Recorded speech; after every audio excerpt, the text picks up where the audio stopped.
Welcome to the mysterious casebook. Tonight, we enter the world of Miss Marple in the Schoolmistress Who Hid a Ring. A missing jewel, a hidden secret, and a question only she can answer. Why was the ring concealed? Are you listening late at night or during your morning tea? Light a candle, get comfortable, and let's uncover the truth. The village of St. Mary Mead had always prided itself on its orderly calm, where the most scandalous news usually concerned a misplaced poodle or the rivalry between two particularly competitive flower clubs. That morning, the sunlight filtered gently through the lace curtains of Miss Marple's modest sitting room, casting delicate patterns over her well-worn armchair. She was contentedly sipping her morning tea, her knitting lying forgotten in her lap, when the postman delivered a flurry of letters. Most were as unremarkable as the village itself, yet one, adorned with an official seal, made her eyebrows lift ever so slightly. It was the announcement of a small gathering at Elmwood House, the residence of the venerable schoolmistress, Miss Lavinia Harrow. She was celebrating 30 years of teaching at the local school, an event that promised tea, scones, and a sprinkling of village gossip. Though Miss Marple had known Lavinia for years, she had never seen the schoolmistress particularly exuberant. Miss Harrow's reputation was one of meticulousness and quiet dignity, her sharp mind often concealed beneath her unassuming exterior. Invitations had gone to every household, and it was clear that the entire village was expected to attend. By mid-afternoon, the Elmwood gardens were alive with polite chatter, the clinking of teacups, and the subdued rustle of carefully arranged hats and dresses. The rose bushes were in perfect bloom, their fragrance mingling with the scent of freshly baked cakes, and Miss Marple moved slowly along the stone pathway, greeting neighbors with a gentle nod and a measured smile. There was Mrs. Pym, ever eager to compare her latest marmalade recipe with anyone who would listen, young Timothy Lucas, awkwardly adjusting his tie under the watchful eye of his mother and Mr. Crowther, the retired bank manager, whose fascination with minute financial details seemed to extend to everyone he met. Conversation flowed politely, touching upon the usual village topics, the state of the harvest, the upcoming church bazaar, and the latest letters from London relatives, but it was the arrival of Miss Lavinia herself that drew the attention of everyone present. She appeared at the top of the garden steps, holding her handbag tightly, her pale eyes scanning the crowd with a mixture of pride and apprehension. There was a subtle tension in her posture, as though she carried an invisible weight beneath her starched dress. Miss Marple observed her quietly, noting the slight tremor in her hand and the way she occasionally glanced down at her fingers as if seeking reassurance. Nothing, of course, seemed outwardly amiss, and yet there was a delicate air of unease, a faint shadow upon the celebration that only someone accustomed to reading people could sense. The tea was poured, the cakes were passed around, and the villagers began to settle into the rhythm of a familiar social gathering. Then, as Miss Harrow was recounting an anecdote from her early teaching days, a sharp cry pierced the gentle hum of conversation. The guests turned, startled, to see young Timothy Lucas pointing at the far end of the garden where, partially hidden by the rose bushes, lay the lifeless body of a man. He was an unfamiliar figure to most of the villagers, though Miss Marple, ever attentive to faces, noted his neat attire and the faint smell of expensive tobacco. There was a stunned silence, followed by an eruption of chatter, gasps, and hurried footsteps. Mrs. Pym clutched her pearls as though they might anchor her in this sudden chaos, while Mr. Crowther's face turned pale beneath his carefully maintained tan. Miss Marple remained calm, her eyes narrowing thoughtfully. She had seen enough of human nature to understand that appearances were seldom what they seemed. While others rushed to the body or whispered frantic speculations, she took a discreet step closer, her sharp gaze noting the angle at which the man had fallen, the neatness of his shoes, and the faint smudge of dirt on the hem of his trousers. Nothing about this scene felt accidental. By the time the local constable arrived, summoned by a flustered housemaid, the garden was a scene of controlled panic, The villagers clustered in small, uneasy groups, murmuring their theories. Who was the man? Why was he here? And most importantly, who could have wished harm upon him in a village as serene as St. Mary Mead? Miss Marple, listening quietly at the edge of the crowd, allowed the swirl of gossip to wash over her.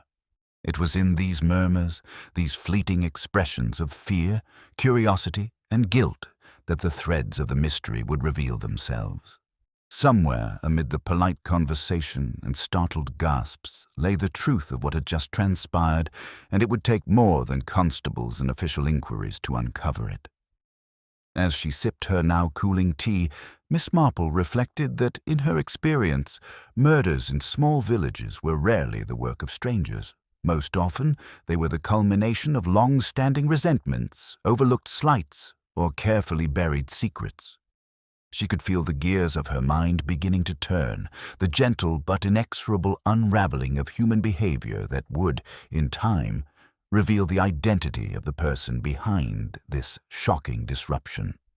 And thus, what had begun as an ordinary afternoon in St. Mary Mead was now the scene of a most extraordinary event, a murder that would test the quiet intelligence of one elderly lady whose knowledge of human nature was as subtle as it was profound. The shock of the discovery had barely begun to settle when the villagers of St. Mary Mead dispersed in small clusters, their voices low but insistent. Whispers ricocheted off the garden walls like stray leaves caught in a sudden gust, and Miss Marple, standing near a rose bush and pretending to examine a stray petal, listened with the careful attention of one who knew that the truth often revealed itself in the subtlest expressions. Mrs. Pym, who had clutched her pearls in near-hysterical alarm, was now murmuring about how such horrors never happen in our quiet village, while glancing nervously at her companions as though the mere sight of them might inspire further catastrophe. Her husband, Mr. Pym, puffed his cheeks and attempted to restore order with practical advice about contacting the constable again, though Miss Marple suspected he had more interest in appearing useful than in uncovering facts. Nearby, Timothy Lucas, pale and still trembling from his discovery, recounted what he had seen. "I didn't touch him. I just found him," he stammered.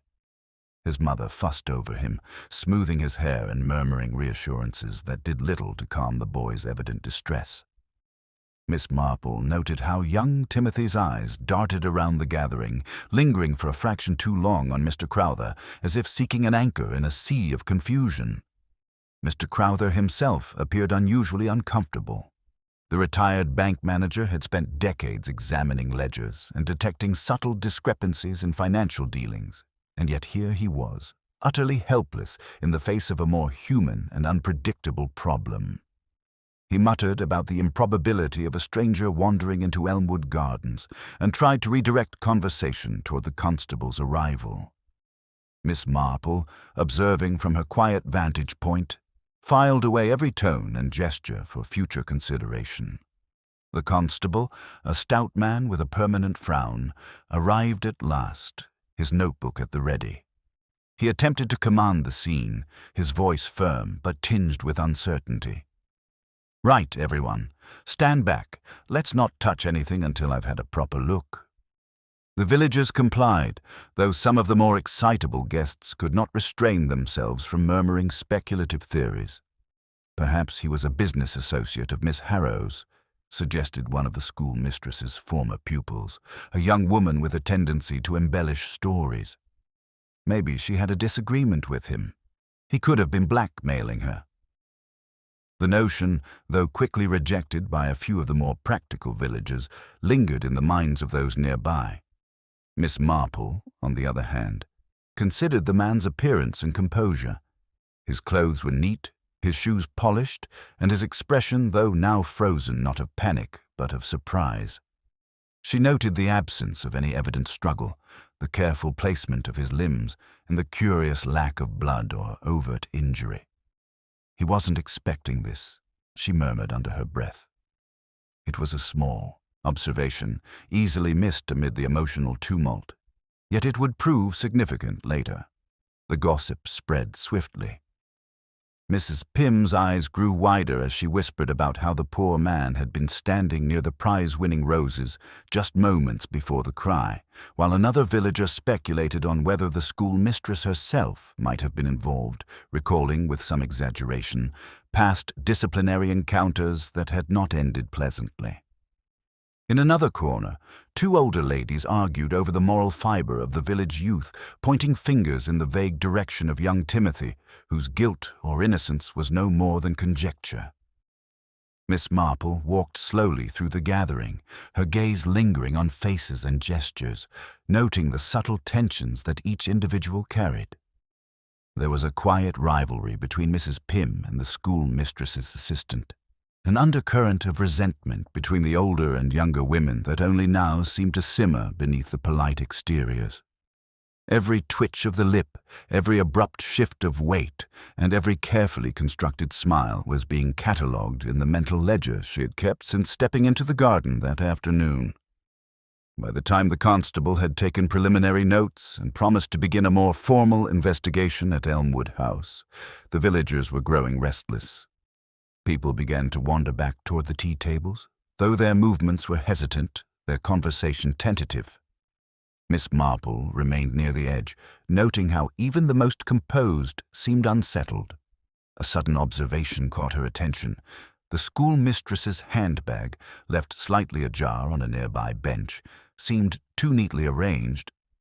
A small clasped envelope peeked out from beneath the strap, and although it was nothing more than a minor detail to the panicked guests, Miss Marple's curiosity was piqued. Such minor irregularities, she knew, often concealed the most revealing truths. Even as the constable began questioning villagers individually, Miss Marple's mind turned over scenarios and motives. She pondered the relationships that had quietly existed beneath the village's polished surface, the unspoken grudges, jealousies, and disappointments that, if inflamed by circumstance, might result in acts no one could have predicted. It was in this careful observation of human behavior, rather than any forensic evidence, that she instinctively sensed the first threads of a pattern emerging. And so, as the sun began to dip behind the high hedges of St. Mary Mead, the garden that had seemed so tranquil just hours before was now a stage for conjecture and whispered accusations.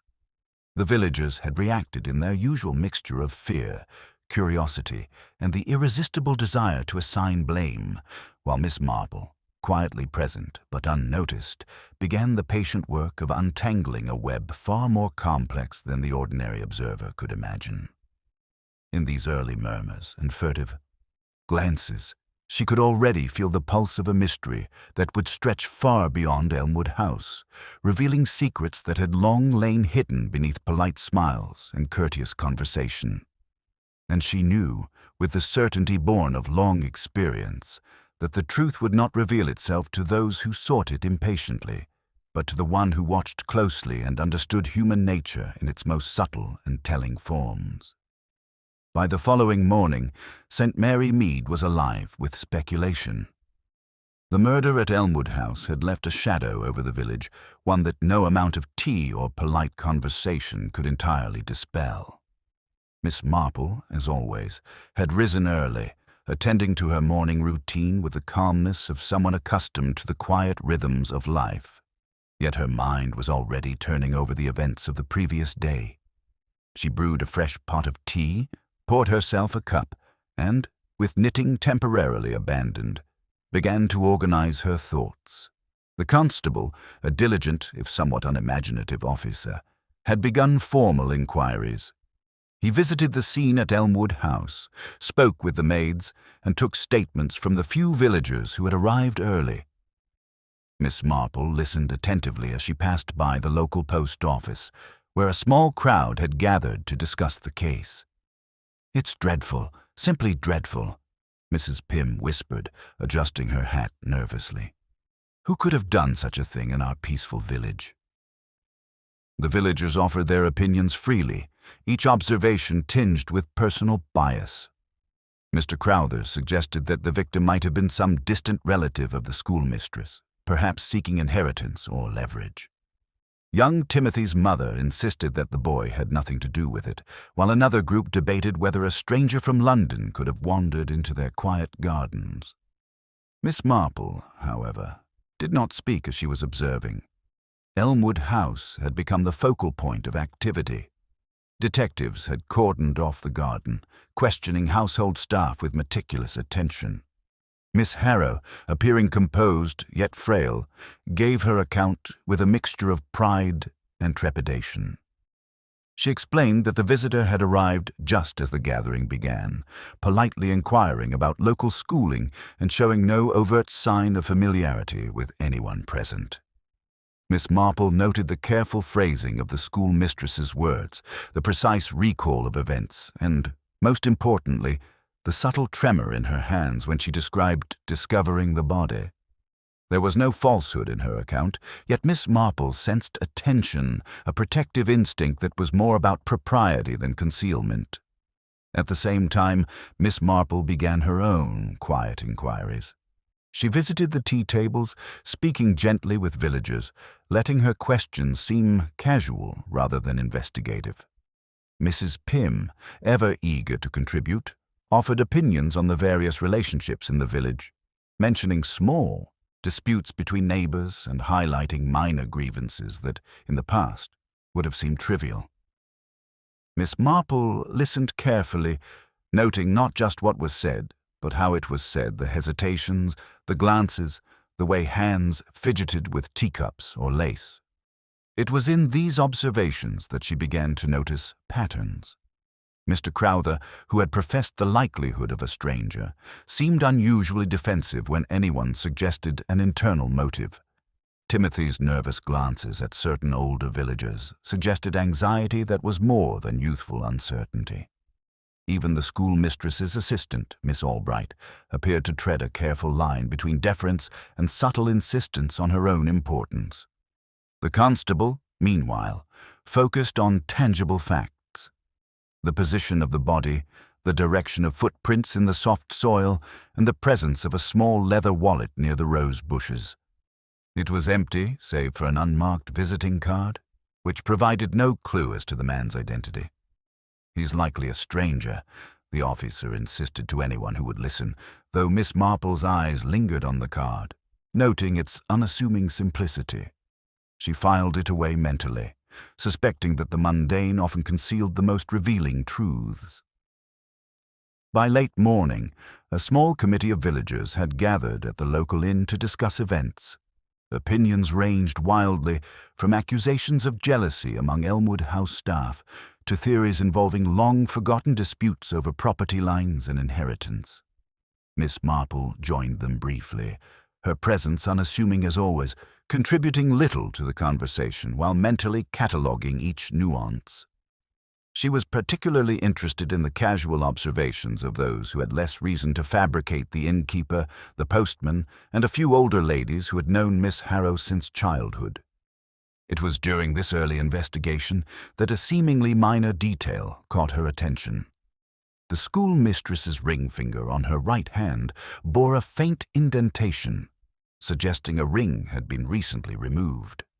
In isolation, it meant little, but Miss Marple's experience suggested that the absence of a familiar ornament could reflect not only personal discomfort, but also a secret kept carefully hidden. She filed the detail away, sensing that the subtle adjustment of jewelry, or the lack thereof, often coincided with emotional or psychological tension.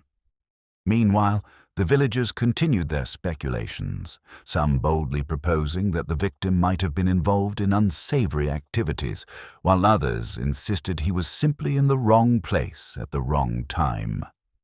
Miss Marple, however, was beginning to piece together relationships and motives that no one else had yet considered. The connections between personalities, rivalries, and petty slights, when examined closely, formed a lattice of potential explanations that extended far beyond the apparent randomness of the murder. By afternoon, Miss Marple had spent hours walking the village, speaking to residents in a casual manner, yet noting with quiet intensity the smallest gestures and expressions. She returned home as the sun began to sink, her mind weaving a tapestry of observation, conjecture, and intuition. What others saw as a shocking anomaly, a murder among familiar faces, she understood as a human puzzle, one in which subtlety and perception would prove far more valuable than brute evidence. And as evening fell over St. Mary Mead, the constable prepared his initial report, convinced that the man had been an outsider. The villagers retired to their homes, some in fear, others in morbid curiosity. Yet Miss Marple, seated once more in her armchair with a fresh cup of tea, considered the day's discoveries.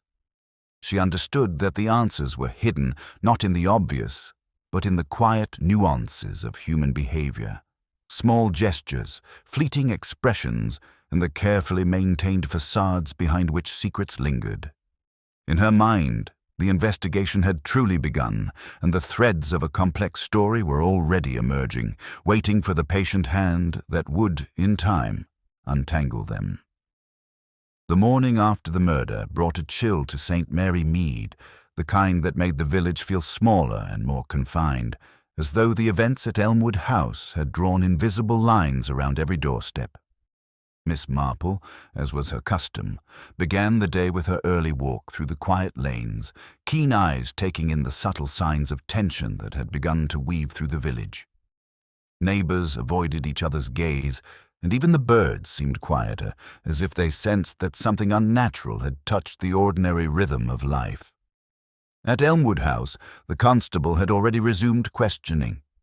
Miss Harrow herself appeared composed, yet there was a visible stiffness in her movements, a careful control of gestures that betrayed the slightest anxiety. She answered questions about the gathering, the arrival of the victim, and the precise location of the body with meticulous care.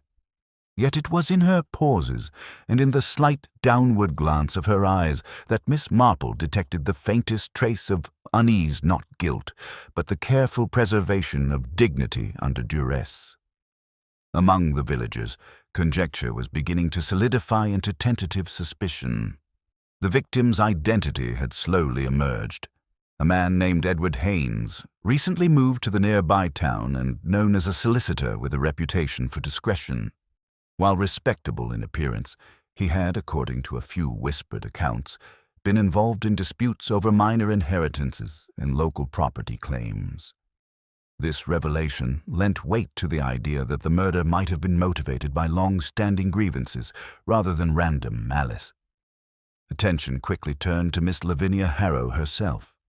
The schoolmistress, despite her years of decorum, was now viewed through a lens of suspicion by some villagers, eager for a tidy resolution.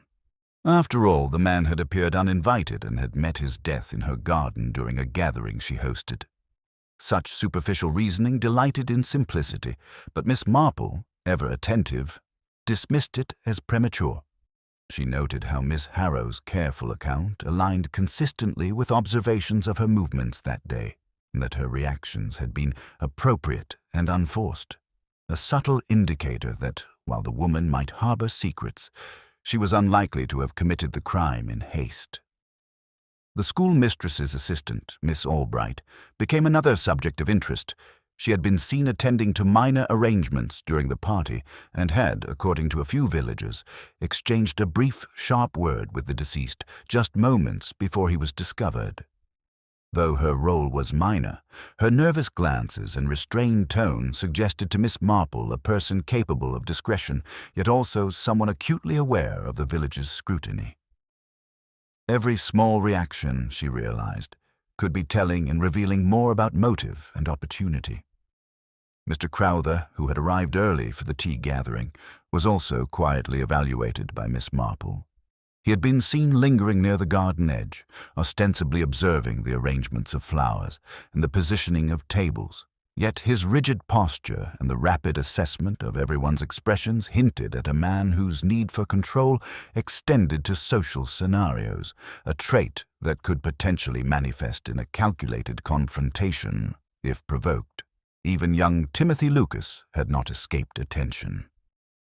The boy's initial alarm had given way to a mixture of curiosity and anxiety, and Miss Marple observed the way he watched other villagers, noting particularly how his eyes lingered on certain adults more than others. Children, she knew, often sensed subtleties in adult behavior that could escape full understanding but nevertheless hinted at truths invisible to casual observers. As the constable compiled statements, it became apparent that there were at least 3 plausible suspects in the eyes of the village: the schoolmistress, her assistant, and Mr. Crowther. Each had opportunity, albeit under different circumstances, and each carried subtle traces of personal motivation, some historical, some freshly ignited by circumstance. Yet Miss Marple noted carefully that what others perceived as motive could often be a distraction, a red herring veiling the true source of malevolence. Meanwhile, minor clues began to emerge. A footprint in the softened soil suggested that someone had moved along the Roseland path more deliberately than the constable first recorded. A small scrap of paper, overlooked by the crowd in their panic, had slipped beneath a garden bench. Miss Marple, examining it discreetly, recognized it as part of a formal letter, its torn edge carefully hidden from view. Such small details, she understood, were the whispers of a story that had yet to be fully told. By afternoon, the villagers had begun to speculate openly. Some whispered about old resentments between Elmwood House staff and outsiders. Others suggested that Edward Haynes had perhaps stirred disputes without anyone realizing the consequences. The easy scapegoating of Miss Harrow, though tempting to some, was complicated by her long-standing reputation for fairness and the genuine respect she commanded among her pupils. Miss Marple's quiet observations, however, allowed her to sift through these layers, distinguishing emotional reaction from factual behavior. The constable, though diligent, relied heavily on the villagers' narratives, each colored by personal bias and fear. Miss Marple, conversely, observed the micro-behaviors, the fleeting expressions, the tightening of fingers around a teacup, the careful avoidance of direct eye contact factors that spoke more reliably of character than any hastily drawn conclusion.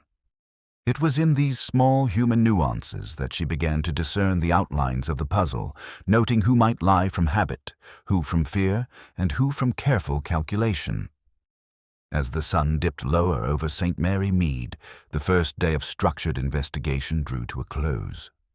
While the constable had compiled statements and recorded facts, Miss Marple had begun the more intricate work of connecting human behavior to motive and opportunity. The village, outwardly calm, concealed a network of subtle tensions and histories, any of which might have sparked violence if circumstances allowed. Sitting in her familiar armchair that evening, Miss Marple reflected on the day's events. The surface simplicity of Elmwood House and its garden party masked a complex web of human interaction. The first suspects had emerged, yet she felt certain that appearances would mislead many. Only through patient attention, careful observation, and an understanding of the human heart would the true story reveal itself. And Miss Marple, as always, was prepared to watch, wait, and quietly unravel the mystery that had descended upon her peaceful village. The following morning, the village of St. Mary Mead awoke under a peculiar stillness, as if the very air had thickened overnight with secrets left unspoken. Miss Marple rose with her usual deliberation, tending first to her tea and knitting, yet her mind was already sifting through the threads she had gathered. The first suspects had been identified, the constable's notes were growing in volume, and the villagers, though outwardly cheerful in their routines, moved with an undercurrent of tension that betrayed unresolved unease. Miss Marple decided to take a quiet stroll through the Elmwood Gardens once more. The morning dew clung to the rose petals, and the faint scent of wet soil carried the memory of the previous day's tragedy. She noticed how certain paths had been scuffed or pressed unevenly, and though the constable had taken measurements, he had paid little attention to the subtleties in the impressions, subtleties that could suggest hesitation, hurried steps, or deliberate pacing. Each nuance, she understood, held meaning. As she wandered, her gaze fell upon the schoolmistress's bench, the one near which Timothy Lucas had first discovered the body. A small scrap of paper, unnoticed by the constable and overlooked by the villagers, peeked out from beneath a slight crack in the wood. Miss Marple retrieved it carefully, examining its edges. It was a fragment of a letter, neatly torn and partially obscured by ink that had faded under the morning sun. Its message was incomplete, but the handwriting was unmistakably deliberate, precise, yet showing a tremor in certain letters that suggested emotional agitation. Miss Marple tucked the paper into her pocket, sensing its quiet significance. It was, as she often thought, the small, overlooked details that spoke loudest of human motives. While the villagers speculated on the identity of the victim or the possible involvement of Miss Harrow or her assistant, few had paused to notice such subtleties. And yet, in these fragments of paper, one could often read the silent confessions, fears, or threats that humans dared not voice openly. Returning to the village, Miss Marple visited the post office under the guise of collecting her mail. Yet her real purpose was to inquire, without alarming anyone, about recent correspondences sent to Elmwood House. The postmistress, Mrs. Tilling, was delighted to gossip, recounting a letter from a solicitor in London and mentioning that Edward Haynes had left notes for a meeting that, as far as she knew, had been cancelled. Miss Marple listened politely, making mental notes of timing, phrasing, and the subtle, nervous glance Mrs. Tilling cast toward the counter, as though she knew more than she would admit. By late morning, she had returned home to examine the fragment more closely. The paper's jagged edge suggested that it had been torn deliberately, perhaps to conceal a portion of its content. Miss Marple carefully compared the handwriting with notes she had made on the schoolmistress's correspondence from past years. There were similarities not enough to accuse, certainly, but enough to pique her curiosity. She also noticed faint traces of a substance on the paper, the lightest hint of lavender oil, the type Miss Harrow favored for her linens and personal items. It was in the subtle conjunction of these details, the torn fragment, the handwriting, the faint scent, that Miss Marple felt the first stirrings of a pattern. The victim had been in contact with someone at Elmwood House under circumstances meant to remain secret. Whether the message had been a warning, a plea, or an ultimatum was unclear, yet the effort to conceal it suggested that the stakes were more personal than casual. Meanwhile, the villagers continued their informal investigations. Mrs. Pym, convinced that the schoolmistress had inadvertently provoked the murder, circulated a theory involving neighborhood disputes, while Mr. Crowther pondered financial motivations. Timothy Lucas, now under gentle questioning from his mother and a neighbor, offered recollections of voices and movements near the rose bushes, though his young memory blurred certain details. Miss Marple listened to all, absorbing the unfiltered anxieties and half-truths, each one a small piece of the larger puzzle. By afternoon, a subtle shift occurred.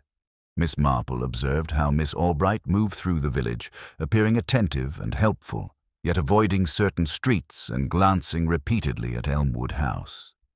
The assistant's precise attention to detail, previously unremarkable, now seemed to point to a calculated circumspection that, while not suspicious in itself, revealed a heightened awareness of scrutiny.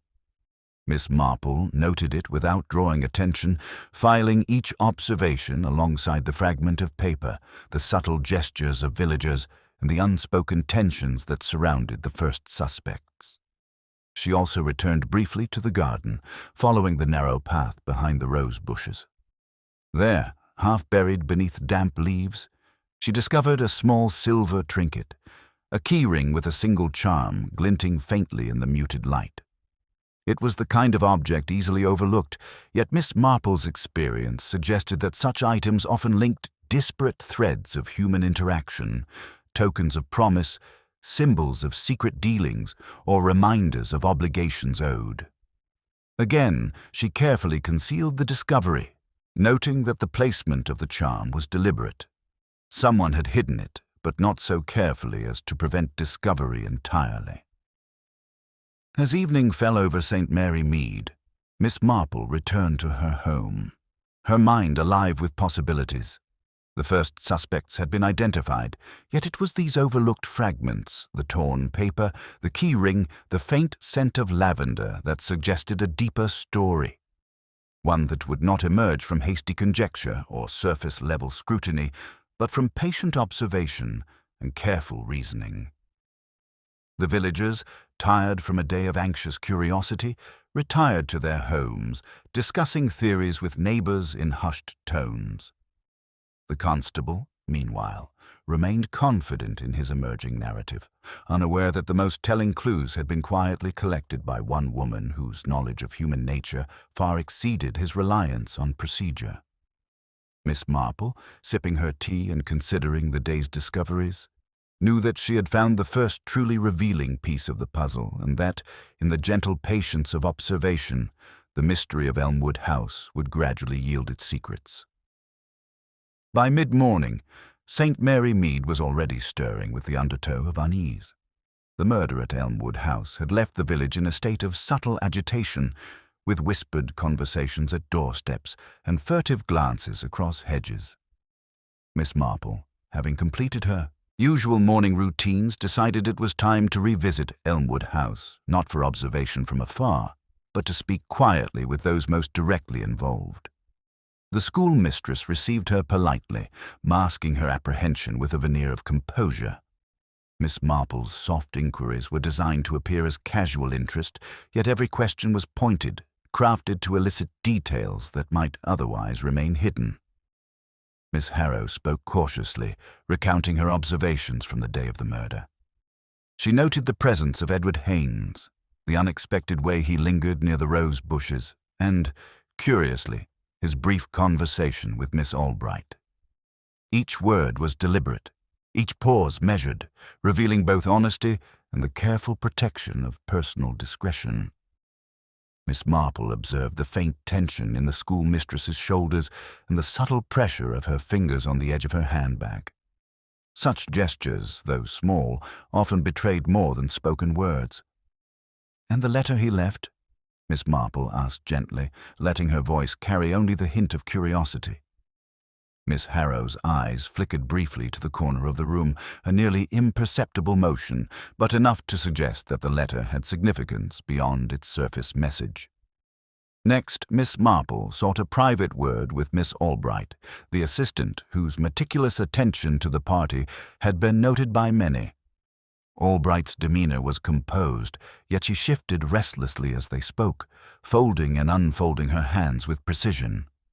Miss Marple's questions were indirect, focusing on routine matters, garden arrangements, tea service, and the placement of chairs, but each answer revealed subtle tensions. A hesitation here, a momentary narrowing of eyes there, gave clues that the assistant was acutely aware of scrutiny, and perhaps more intimately involved in the circumstances than anyone else suspected. Meanwhile, word of the ongoing investigation had reached other villagers, stirring old grievances and long-dormant rivalries. Mrs. Pym, having found a sympathetic audience at the post office, suggested that Edward Haynes' death might be tied to past property disputes. Others, like Mr. Crowther, speculated about unspoken financial dealings or disagreements over school governance. Miss Marple noted the ease with which opinion hardened into suspicion, how each villager projected motives drawn from their own understanding of human nature rather than objective facts. It was during these quiet observations that Miss Marple noticed a pattern emerging small, almost invisible at first, yet telling in its consistency. Certain villagers who had attended the tea gathering now avoided direct eye contact with one another, while others exchanged subtle signals and a tightening of lips there that hinted at shared knowledge or mutual secrets. These were the hidden currents, the undercurrent of human relationships that often propelled otherwise peaceful individuals toward actions they might later regret. By afternoon, Miss Marple was invited to speak with Timothy Lucas's mother. The young boy, still shaken, had recounted minor details from the garden that seemed inconsequential to most: the angle of a garden spade leaning against the fence, the faint trace of mud on a shoe, the manner in which Mr. Crowther had shifted his position when the body was discovered. These observations, innocuous as they appeared, were exactly the sort of human behavior that, when analyzed carefully, revealed inconsistencies or corroborated hidden truths. Miss Marple listened patiently, allowing Timothy to speak freely, gently guiding him with questions that revealed subtleties in tone, hesitation, and emphasis. Returning briefly to Elmwood House, Miss Marple noted the small, deliberate changes in the schoolmistress's demeanor. Miss Harrow seemed more withdrawn, carefully guarding the direction of conversations and subtly managing the flow of information among her staff. The assistant, too, exhibited signs of controlled awareness, subtly influencing how household members interacted with the constable. Miss Marple observed it all, noting that such behavioral nuances often indicated knowledge or complicity, though not necessarily malice. By late afternoon, the village's quiet atmosphere had grown taut with expectation. Groups of neighbors spoke in hushed tones, speculating on hidden rivalries and long-buried grudges. Miss Marple, however, remained calm, her keen eyes noting every detail the glance exchanged between two villagers near the inn, the way one of the maids avoided certain topics, the subtle adjustment of a ring on the schoolmistress's hand that drew her attention once more. Each seemingly trivial action was a thread in a complex web, revealing alliances, deceptions, and unspoken anxieties. As evening approached, Miss Marple retreated to the privacy of her sitting room, reviewing her observations. The fragment of the letter she discovered earlier remained carefully folded in her pocket, along with the small silver charm from the garden. The human interactions she had witnessed, combined with these overlooked clues, formed a lattice of subtle signals, a hidden language that only careful attention could decipher. In St. Mary Mead, the ordinary village routines continued, yet beneath the polite surface, tensions simmered. Secrets were no longer confined to private conversations. They were reflected in gestures, facial expressions, and the measured avoidance of certain topics. Miss Marple, with her unparalleled understanding of human behavior, knew that the next steps would require patience, discretion, and subtle observation tools far more effective than force or accusation. Thus, the village moved through the afternoon in an uneasy rhythm, while Miss Marple quietly prepared for the next stage of her investigation. The threads of motive and opportunity were beginning to intertwine, and the concealed dynamics among the villagers were gradually revealing themselves. It was only a matter of time before these hidden truths would point unmistakably toward the person responsible for the shocking disruption at Elmwood House. The village of St. Mary Mead had scarcely settled into a rhythm after the first day of investigation when a fresh disturbance rippled through Elmwood House. Miss Marple, as usual, had begun her morning quietly, tending to her tea and arranging her knitting, yet the sudden arrival of a breathless messenger drew her attention. The news was swift and alarming. A second, though less violent, incident had occurred in the village, one that cast Edward Haynes's murder in an entirely new light. A local gardener, Mr. Benson, had discovered that the small study at the back of Elmwood House had been rifled. Drawers were ajar, papers scattered, and a locked cabinet showed signs of tampering. While nothing of immediate value appeared missing, the intrusion suggested deliberate examination rather than opportunistic theft. Miss Marple, hearing the details, felt a familiar stir of curiosity and caution.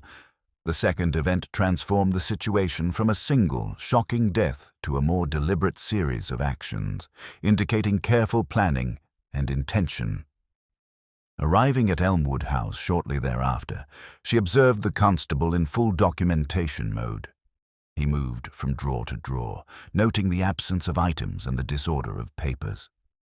Miss Harrow, her composure faltering ever so slightly, explained that the study had been locked and inaccessible to all but herself and Miss Albright.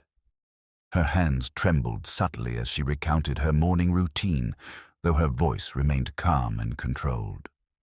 Miss Marple's keen gaze, however, registered the micro-expressions of hesitation, the faint pursing of lips, the slight downward glance that suggested anxiety, and the careful concealment of more than just surprise. The assistant, Miss Albright, was questioned again. She insisted she had remained in the kitchen area, tending tea and pastries, and had seen nothing amiss. Her posture was impeccable, but her fingers fidgeted minutely with the hem of her apron, a small gesture that betrayed inattention. Miss Marple noted it quietly, while it did not implicate her directly. The discomfort indicated awareness of sensitive information or an unspoken connection to the events. Meanwhile, word of the study disturbance spread rapidly through the village. Mrs. Pym, as expected, was both scandalized and delighted at the unfolding intrigue, narrating the event with increasing embellishment to anyone willing to listen. Mr. Crowther, whose mind naturally sought order and logic, became increasingly preoccupied with patterns and potential motives. Even young Timothy Lucas, who had spent previous days recounting what he had seen, seemed more acutely aware of subtle shifts in adult behavior, observing who lingered near Elmwood House and who avoided eye contact altogether. Miss Marple's observations extended beyond the obvious. She noticed, for instance, the faint scuff marks on the study floor, suggesting movement in a deliberate but careful path. There were smudges on the edge of a desk drawer that implied cautious handling, as if someone had sought to locate a specific item. Most telling, perhaps, was the absence of disturbance in other areas the intruder had focused with precision, leaving only traces that could be recognized by a meticulous observer. The torn fragment of the letter she had discovered earlier now assumed new significance. Miss Marple considered the possibility that the message was connected to what had occurred in the study. Its careful concealment, the faint scent of lavender, and its selective omission of content all suggested that it had been intended for eyes only, perhaps as a warning or a veiled threat. In her mind, the second incident made the stakes clear. Someone was orchestrating events with calculated subtlety, ensuring that certain knowledge remained hidden until the precise moment. By late morning, Miss Marple had begun to revisit her notes on villagers' behavior. Mr. Crowther's habitual attention to detail, the schoolmistress's discreet anxiety, and Miss Albright's meticulous movements all took on renewed meaning. Each of these observations, previously viewed in isolation, now hinted at interconnections, subtle alliances, and potential motives that could explain not only the murder, but also the calculated interference in the study. Conversations among villagers took on a new urgency. Some suggested that Edward Haynes had stumbled upon secrets that were best kept buried. Others speculated that personal grievances might have escalated into something more dangerous. Miss Marple, however, paid closer attention to what remained unspoken. The hesitation in speech, the avoidance of direct questions, the way glances darted toward Elmwood House with a mixture of curiosity and apprehension.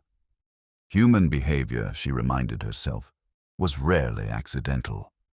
As afternoon shadows lengthened, Miss Marple visited the garden once more, considering the arrangement of paths, the placement of benches, and the precise location where the body had been found.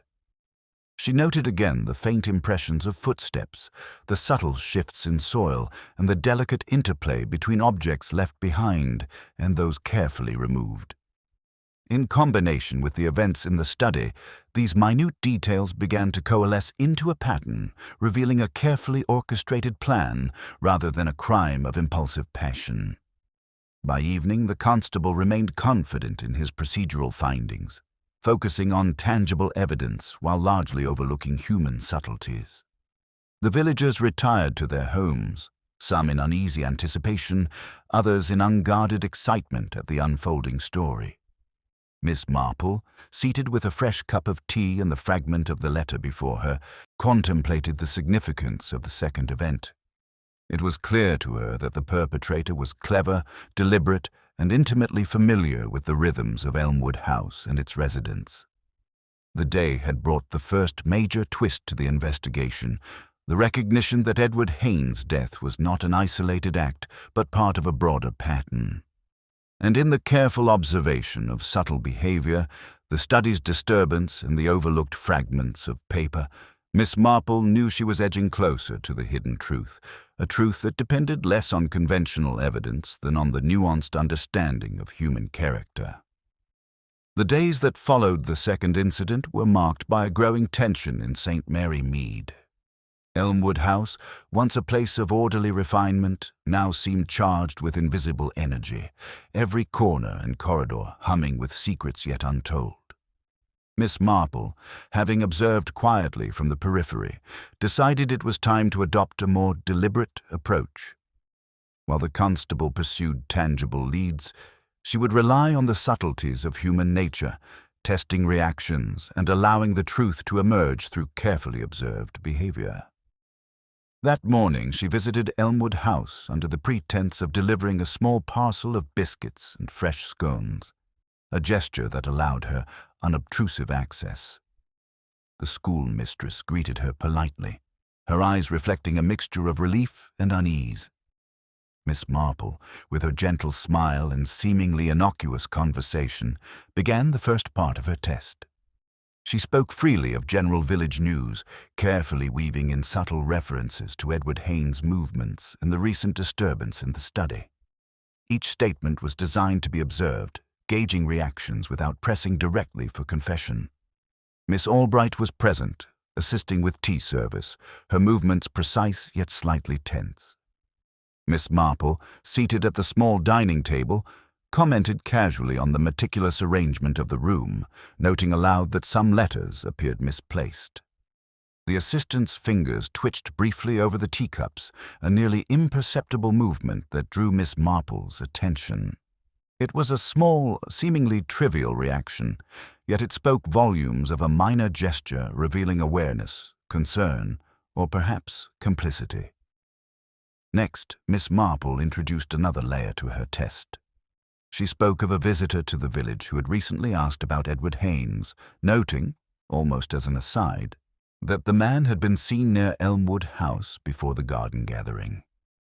She watched carefully as Miss Harrow's expression flickered briefly, a slight tightening of the jaw and a fleeting glance toward her assistant. Miss Marple noted it quietly while the reaction could be dismissed as worry. In context, it indicated recognition of a narrative that did not align with the schoolmistress's stated account. She then shifted her focus to the assistant. In conversation about routine, tasks, she made casual mention of a misplaced key and a letter that had gone unnoticed. Miss Albright's hands tightened over the teacup, and her eyes momentarily avoided direct contact. Miss Marple's experience told her that this small response, a subtle tightening of the fingers, a quick avoidance of gaze, was more revealing than any words could be. It was, in essence, a crack in the carefully maintained facade. Later, Miss Marple took a measured stroll through the garden, her steps deliberate and her eyes scanning details she had observed previously. She allowed herself to linger near the rose bushes, observing how the schoolmistress and her assistant moved about the grounds. She noted the precise arrangement of benches, the subtle disturbance of leaves along certain paths, and the faint traces of footprints she had seen earlier. Each observation reinforced her growing understanding that someone with intimate knowledge of the house and its occupants had orchestrated both the murder and the subsequent study intrusion. By mid-afternoon, Miss Marple had devised a more pointed test. During a casual conversation, she inquired about the silver charm found near the rose bushes, allowing her words to suggest that she knew more than she actually did. She watched as Miss Albright's composure faltered slightly, a hint of panic flitting across her otherwise controlled expression. Meanwhile, Miss Harrow's posture stiffened, and she subtly positioned herself between her assistant and Miss Marple, as if to shield or protect. These subtle but telling reactions confirmed Miss Marple's suspicions one of them, or perhaps both, was aware of more than they admitted, and the truth lay close at hand. Miss Marple also observed the broader village, listening to passing gossip, noting how rumors twisted reality and shaped perceptions. Villagers speculated wildly about motives, alliances, and grudges, yet missed the essential truths hidden in gestures and fleeting expressions. She reflected, as she often did, that human nature was remarkably consistent, that fear, guilt, and pride left traces that careful attention could reveal. As evening approached, she returned to Elmwood House, maintaining an air of casual friendliness. She discussed trivial matters, garden maintenance, the weather, the upcoming village fair. Yet each phrase was deliberate, each observation designed to elicit small, telling reactions. She noticed how the assistant's eyes followed her movements, how her fingers fidgeted with a handkerchief, and how the schoolmistress subtly adjusted a ring on her hand. These were quiet, almost imperceptible signals, yet in them lay the story that had eluded formal investigation. Miss Marple reflected on the day's progress with satisfaction. Her subtle psychological tests had begun to reveal fissures in the carefully maintained facades of those closest to the scene. The murder of Edward Haynes, once viewed as a single shocking act, was now clearly part of a more complex narrative involving hidden messages, minor provocations, and the deliberate concealment of critical details. The responses she had observed today would form the backbone of her eventual explanation, for the human heart, in all its complexity, rarely lies entirely, and when cornered by careful scrutiny, it reveals more than words ever could. As night fell over St. Mary Mead, the village appeared outwardly unchanged. Windows glimmered with lamplight, chimneys sent small plumes of smoke into the cool air, and a gentle hush settled over the streets. Yet within Elmwood House, and in the minds of a few key villagers, the tension thickened.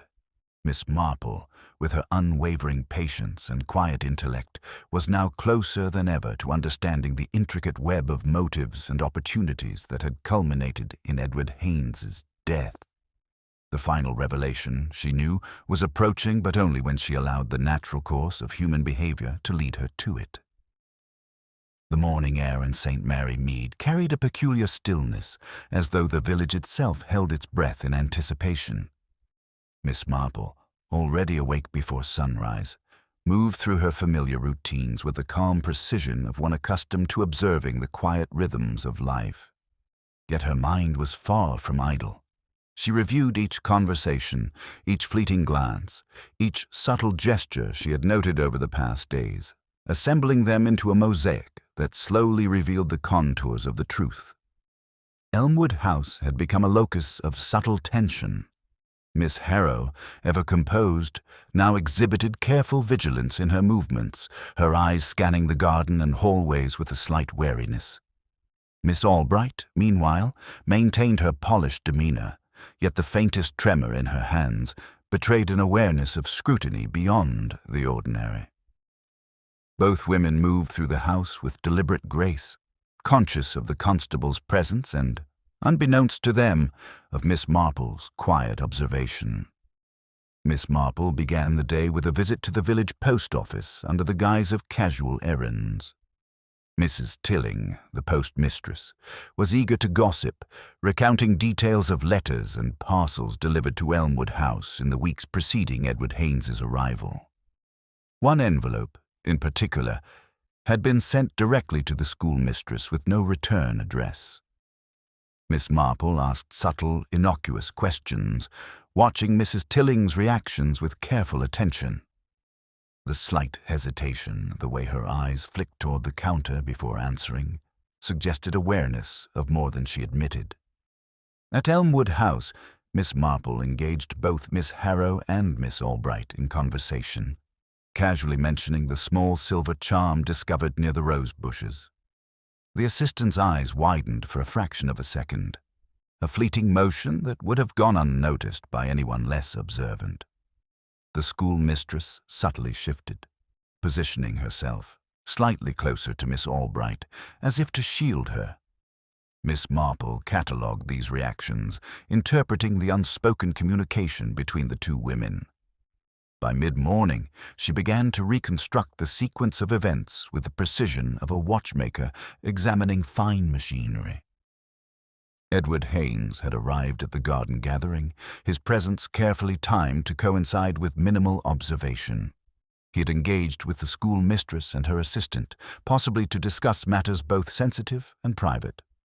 The intrusion into the study, she noted, had been conducted with deliberate precision, drawers slightly ajar, papers shuffled just enough to obscure exact contents, and a cabinet tampered with, yet leaving no overt clue of the intruder's intent. Miss Marple then turned her attention to the villagers themselves.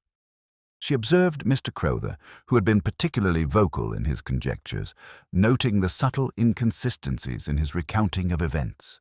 He had positioned himself near the rose bushes during the initial discovery. His attention focused less on the body than on assessing reactions. His meticulous nature, combined with slight defensiveness when questioned about the sequence of events, suggested both keen observation and underlying anxiety. Young Timothy Lucas, still recovering from the shock of discovering the body, offered additional insights. Miss Marple, speaking gently, elicited from him details about footsteps, the angle of the body, and minor disturbances in the garden that had seemed inconsequential at first. The boy's observations, though raw and unrefined, provided confirmation of patterns Miss Marple had already suspected. The movements had been deliberate, controlled, and executed by someone familiar with the grounds and its inhabitants. The torn fragment of the letter, the silver charm, and the subtle signs of nervousness in both Miss Harrow and Miss Albright converged in Miss Marple's mind, forming a lattice of implications. It became evident that the murder had been carefully staged, the subsequent disturbance in the study orchestrated to mislead observers. The attention to small details, the precise placement of objects, the selective concealment of information, and the delicate gestures of anxiety spoke to a perpetrator who understood both the physical and psychological landscapes of Elmwood House. By late afternoon, Miss Marple convened a quiet moment with both women in the drawing-room, ostensibly to discuss ordinary village matters. She allowed the conversation to drift naturally toward Edward Haynes, his arrival, and the letters he had exchanged. Carefully, she observed micro-expressions, a tightening of the jaw, the subtle blanching of fingertips, the avoidance of direct eye contact. Each reaction, measured against her prior observations, confirmed the presence of concealed knowledge charts information that would, under the right scrutiny, reveal motive and action. It was in this careful orchestration of dialogue and observation that Miss Marple recognized the final pieces of the puzzle beginning to align. The small gestures of nervousness, the deliberate concealment of certain items, and the faint but telling communication between the schoolmistress and her assistant suggested a chain of cause and effect previously unnoticed. The murder was no random act. It was the culmination of carefully managed interactions, concealed correspondence, and human emotion manipulated to achieve a precise outcome. As evening descended over St. Mary Mead, Miss Marple sat quietly by her window, reflecting on the revelations she had drawn from subtlety and observation rather than force or conjecture. The constable, diligent as he was, remained focused on procedural evidence, unaware of the psychological thread Miss Marple had traced. The village, outwardly calm, held beneath its surface the tension of secrets on the verge of exposure. Miss Marple knew, with the certainty born of experience, that the next day would bring resolution.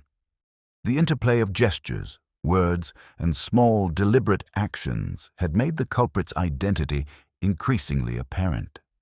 All that remained was the precise moment to guide events such that the hidden truth could be revealed, and justice restored not through force, but through understanding the human heart in its most subtle and telling forms. The following morning dawned bright over St. Mary Mead, yet the village carried a weight that belied the gentle sunlight. Miss Marple, sitting with her customary tea and knitting, had long since pieced together the subtle signs, the hidden gestures, and the small, seemingly trivial clues that collectively revealed the course of events leading to Edward Haynes's death. Today, she knew, was the day the puzzle would be completed and the web of human interactions, carefully orchestrated deceptions, and concealed motives would at last be untangled. She made her way to Elmwood House, walking with a measured calm that belied the intensity of her thoughts. The schoolmistress greeted her politely, her eyes showing a flicker of unease that Miss Marple noted immediately. Miss Albright, too, appeared composed, yet her hands betrayed a subtle tension, fingers flexing and relaxing in near imperceptible rhythm.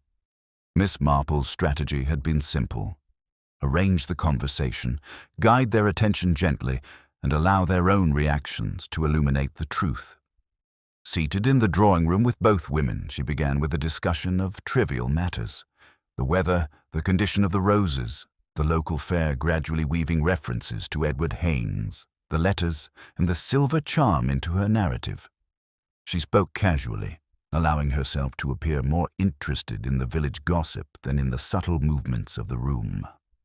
Every shift of posture, every tightening of the jaw, every fleeting glance was catalogued meticulously, forming a picture clearer than any statement or alibi could provide. Then, with the gentleness characteristic of her approach, she introduced the crucial element, the torn fragment of the letter. Placing it casually on the table, she observed both women's reactions. Miss Albright's hand trembled ever so slightly as she adjusted the paper, and Miss Harrow's gaze flickered toward her assistant before returning to Miss Marple. In that moment, subtle truths were laid bare.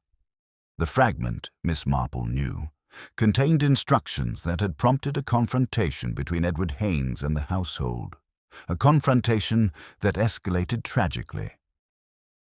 Miss Marple allowed a pause, letting the room absorb the quiet significance of her words.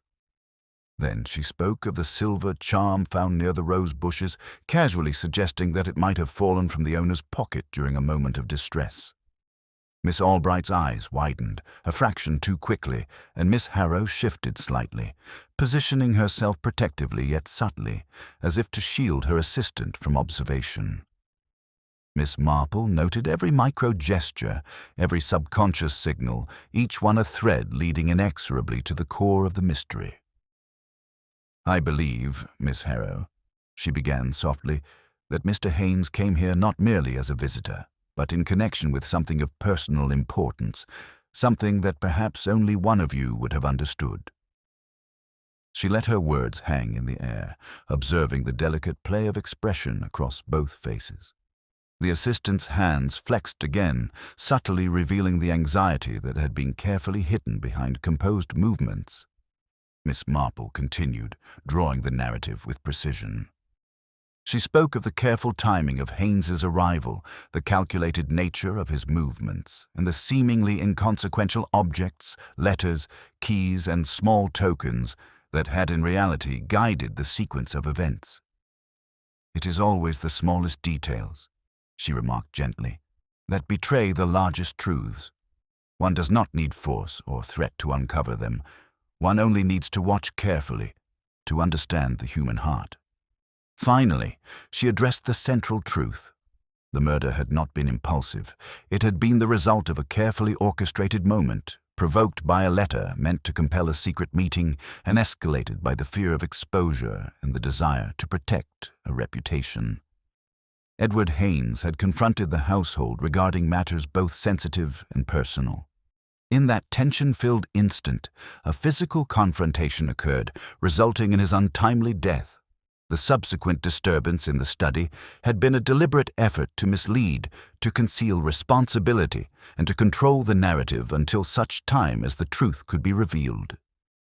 Miss Marple's voice, calm and unhurried, guided them gently through the sequence of events, noting each subtle clue and confirming her deductions with small, observable reactions. By the end, the assistant's composure had faltered entirely.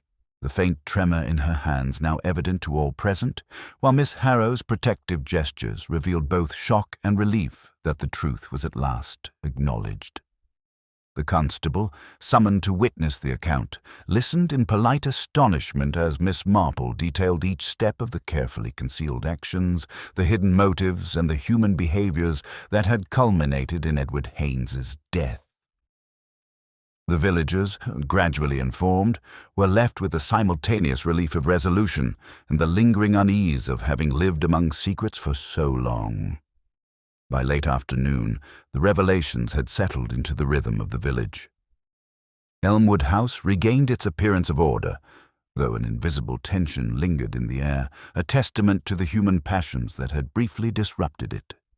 Miss Marple, returning to her quiet sitting-room, reflected on the events with satisfaction. The mystery had been resolved not through force, nor through circumstantial evidence alone, but through the careful study of human behavior, subtle gestures, fleeting expressions, and the quiet truths revealed when one watches with patience and understanding. The village, outwardly calm, had been gently restored to order, yet Miss Marple knew the echoes of fear, surprise, and revelation would remain in memory long after the immediate crisis had passed. She sipped her tea slowly, satisfied that the human heart, once observed and understood, had yielded its hidden truth with a quiet inevitability that required no further proof than the careful attention of one who had spent a lifetime learning to watch and to understand. With the evening sun casting long shadows across the quiet lanes of St. Mary Mead, Elmwood House had returned to its outward appearance of calm. The events that had so unsettled the village, the murder of Edward Haynes, the disturbance in the study, and the tense undercurrents between residents were now matters of record and memory, carefully recounted and analyzed by both constable and villagers alike. Yet beneath the polite exterior, Miss Marple observed, subtle shifts in demeanor and lingering apprehensions remained. Human nature, after all, rarely returned to perfect equanimity after such disruptions. The schoolmistress, Miss Harrow, had resumed her routines with a mixture of relief and quiet reflection. The revelation, guided gently by Miss Marple, had absolved her of direct wrongdoing, yet she carried a newfound awareness of the fragility of social harmony. She walked among the rose bushes with measured steps, inspecting the blooms as though to reassure herself that some aspects of life could still remain predictable and orderly. Miss Albright, though chastened, had acknowledged her role in the inadvertent complicity that had allowed the tragedy to unfold. Her movements were careful and respectful, a subtle acknowledgment of the delicate balance restored in the household. The villagers, in turn, were adjusting to the restored order, though the lessons of recent days had left their mark. Mrs. Pym had recounted the events to any neighbor who would listen, embellishing for dramatic effect while carefully avoiding details that might betray those directly involved. Crowther, ever the analyst, pondered the patterns of human behavior he had observed, silently appreciating the subtle interplay of motive and opportunity that had eluded his usual numerical and procedural frameworks. Even young Timothy Lucas, who had first discovered the body, seemed to carry a slightly more contemplative air, his earlier shock tempered by the reassurance that the situation had been resolved. Miss Marple herself moved through the village with her customary quiet grace, observing the subtle after-effects of the recent turbulence. She noted the lingering glances between neighbors, the faint tightening of expressions as villagers recounted events, and the gentle avoidance of certain topics that might reopen old anxieties. These were the lasting imprints of fear and curiosity, the traces left behind by human emotion when confronted with the extraordinary. That evening, as she sat in her familiar armchair with her knitting once more, Miss Marple reflected on the intricacies of the case. Edward Haynes' death had been a catalyst, revealing concealed motives, unspoken tensions, and the delicate hierarchies that existed within Elmwood House and the broader village community. She thought of the small clues, The fragment of the letter, the silver charm, the subtle shifts in posture and gaze that had guided her to the truth. It was, as always, the combination of careful observation, patient reasoning, and deep understanding of human behavior that had illuminated the path to resolution. In her mind, she reviewed the steps she had taken, the quiet conversations, the subtle psychological tests, and the gentle guidance of discussion that had led both the schoolmistress and her assistant to reveal essential truths without fear or coercion. She considered how ordinary gestures, a flick of the wrist, a glance, a hesitated word could carry far more meaning than spoken declarations, and how the interplay of pride, fear, and loyalty could drive individuals to actions both deliberate and unintended. Miss Marple's thoughts also turned to the villagers themselves, whose reactions had been as telling as any physical evidence. Their curiosity, conjecture, and even misjudgments had provided insight into the hidden dynamics of the community. She recognized that the murder, though shocking, had served to unearth patterns of human behavior that would otherwise have remained concealed beneath polite facades. In the quiet aftermath, the village had been reminded, gently but insistently, of the subtle complexities that lay behind everyday life. As night deepened over St. Mary Mead, the houses grew still, lit by the soft glow of lamps behind lace curtains. Miss Marple, knitting in the flickering lamplight, felt a quiet satisfaction. The danger had passed, the mystery had been resolved, and the delicate fabric of the village restored, even if the threads now carried the memory of disturbance and revelation. The constable, diligent as always, would continue to record facts, and the villagers would continue their daily routines. Yet the subtle lessons of observation, discretion, and understanding would linger in their consciousness, quietly shaping interactions in the weeks and months to come. In her own quiet way, Miss Marple recognized that human nature remained as intricate and fascinating as ever.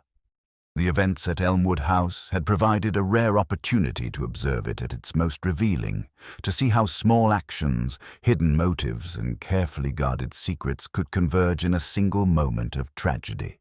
And now, with the village returning to a semblance of peace, she could rest content in the knowledge that the truth had been discerned not through force, nor through rash accusation, but through patient observation, gentle guidance, and the quiet application of understanding.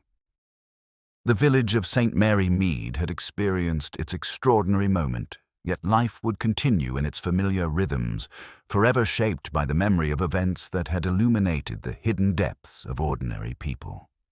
Miss Marple, with a final sip of her tea, set her knitting aside, satisfied that the puzzle had been solved, the guilt revealed, and the ordinary world gently restored, though now forever enriched with the knowledge that beneath calm surfaces, the human heart carried secrets waiting to be understood.